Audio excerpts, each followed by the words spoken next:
नमस्कार छात्रों, मैं doctor Ashish Shukla, department of geography, BSR government arts college Alwar से रूबरू हूँ बीए सेकेंड ईयर के छात्रों के साथ में।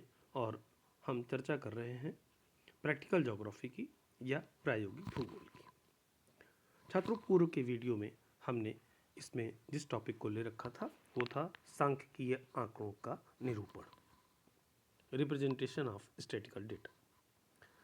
और इस क्रम में हमने आंकड़ों के तीनों स्वरूपों को एक विमीय आरेख, द्विविमीय आरेख और त्रिविमीय आरेख में व्यक्त करने के तरीके पर चर्चा आपसे की है। एक विमीय आरेख में हमने बार डायग्राम पर आपसे बात साझा की। बार डायग्राम के साथ साथ इसमें कंपाउंड बार डायग्राम भी था, डिवाइडेड बार डायग्राम था, फिर पिरामिड डायग्राम था। इसी क्रम में आगे हमने 2 डायमेंशनल डायग्राम्स पर जब आपके साथ में बात की तो यूनिट स्क्वायर डायग्राम पर बात आई, इकाई वर्ग आरेख की। रेक्टेंगुलर डायग्राम की बात आई, आयताकार आरेख की। और आयताकार आरेख के साथ ही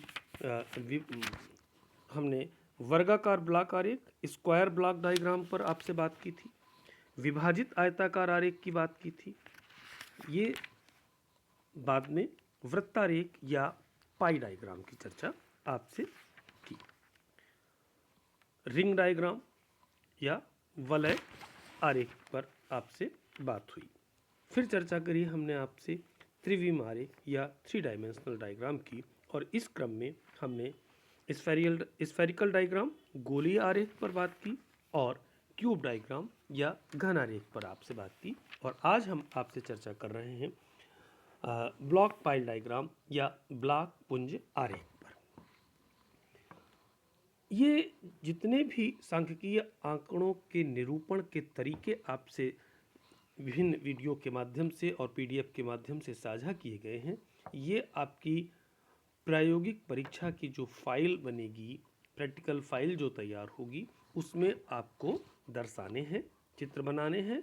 इनके क्वेश्चंस जो पीडीएफ में साझा किए गए उनको गणना सहित रूलदार पेपर में दर्शाना है और चित्र जो है वो प्लेन शीट पे आपको तैयार करना है। आइए बात करते हैं ब्लॉक पाइल डायग्राम की। इस आरेख में किसी मूल्य को प्रकट करने के लिए पूर्व निश्चित मापनी के अनुसार समान आकार वाले घनों की संख्या ज्ञात करके उन्हें एक पुंज के रूप में दर्शाते हैं। उदाहरण के लिए यदि एक घन बराबर 5 टन की मापनी हमने ली है तो 100 टन को प्रदर्शित करने के लिए आरेख में उसी प्रकार 100 विभाजित 5 बराबर 20 घनों को मिला करके एक पुंज दर्शाया जाएगा। प्रत्येक पुंज में घनों को इस प्रकार बनाते हैं कि उनकी सरलता पूर्वक गिनती संभव हो। अतः पुंज में घनों को 10-10 के कॉलमों में रखना सुविधाजनक रहता है। मान लीजिए किसी पुंज में 400 छोटे घन दर्शाने हैं तो स्पष्ट है कि पुंज में 10-10 घनों के 40 कॉलम बन जाएंगे। अब इन कॉलमों को सुविधा अनुसार 10 × 4 अथवा 8 × 5 8×45 की कतारों में रखकर पुंज बनाया जा सकता है।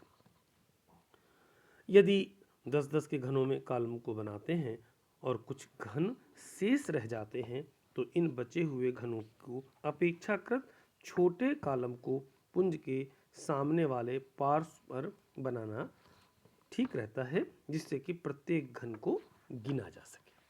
आइए इसी ब्लॉक पुंज आरेख के क्रम में जो पीडीएफ में आपसे साझा किया गया एक उदाहरण के माध्यम से समझें, जिसे आपको सीट में बनाना है। निम्न आंकड़ों की सहायता से जिसमें संसार में मत्स्य उत्पादन दर्शाया गया और विभिन्न देशों में इतने लाख मीट्रिक टन में है, जिसमें जापान, सोवियत संघ, चीन, पेरू जो टेबल में आपको क्वेश्चन दिया गया। आरेख बनाने के लिए कोई एक उचित मापनी, मान लीजिए कि हमने एक इकाई घन बराबर 1 लाख मीट्रिक टन ले लिया है, तो ये निश्चित करके हमें प्रत्येक देश के मत्स्य उत्पादन को प्रकट करने वाले घनों की संख्या ज्ञात करनी होगी।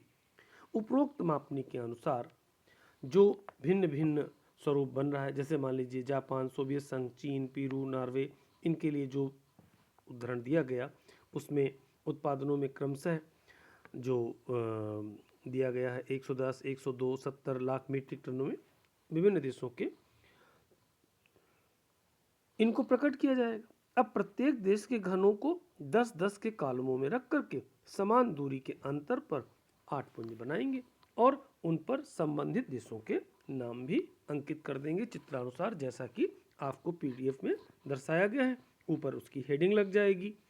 World production of fisheries year है, जिस जिस देश का जो भी ब्लॉक पॉइंट डायग्राम आपने बनाया है उसके ऊपर उस देश का नाम अंकित कर देंगे और यूनिट के रूप में जो आपने यूनिट इसके लिए है, मान लीजिए 1 लाख मैट्रिक टन को दिखाया है, उसके आधार पर उसे भी हम नीचे इंडेक्स में दर्शा देंगे। तो ये सांख्यिकीय आंकड़ों के निरूपण का जो आपका फाइल का वर्क था, ये मेन वर्क था जो आप परीक्षा में अपनी फाइल जमा कराएंगे, लेकर के आएंगे। आशा करता हूँ कि आपने पूर्व में बताए गए वीडियो के आधार पर उनको रचना कर ली होगी और इसके साथ ही यहाँ पर त्रिविमीय आरेख का भी ये स्वरूप पूरा होता है। आगे की बात नए वीडियो में हम आपके सिलेबस के अनुसार नए टॉपिक पर चर्चा करते हुए करेंगे। धन्यवाद।